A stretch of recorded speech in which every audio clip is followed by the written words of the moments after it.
Hi there crafters, it's Louise with you on behalf of Off the Rails Scrapbooking today, and my share for this month is a vintage inspired mood board. And I have to tell you that vintage is probably one of my most challenging types of scrapbooking, but what I did was I thought a little bit about the theme vintage and how I could possibly turn that into my take on, let's call it, a modern vintage type layout. So the mood board has some really pretty turquoise colors in it, and I found this piece of paper in my stash and thought, okay, let's do something with this.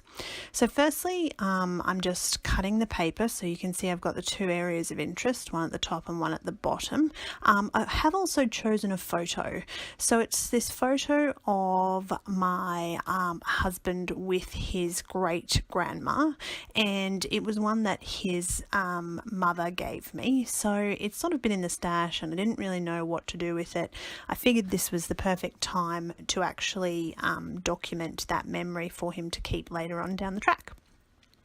Now you can also see that on the back of the photo is actually writing the description of what the photo is actually about, and that's the reason why I haven't actually stuck it down, because I want to actually mimic that handwriting, and eventually as this layout progresses I'm going to go ahead and take a photo of that on my phone and actually use that to add the journaling to the layout in the end.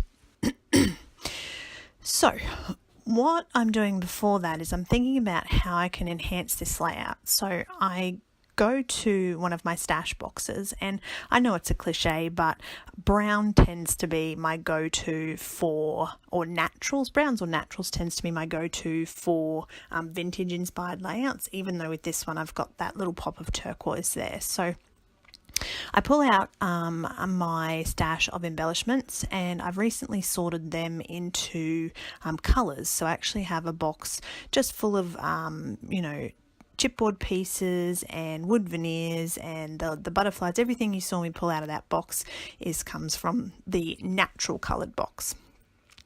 Now I am also using this AZ Scraplets chipboard title, Snugglebug, and it was just one from my stash, so nothing too technical there. All I've done is added some acrylic paint to it, and it's at this point where I sort of feel like I want to add something to the background. I don't want it to be a true mixed media. I don't want too much going on because it is that vintage inspired feel.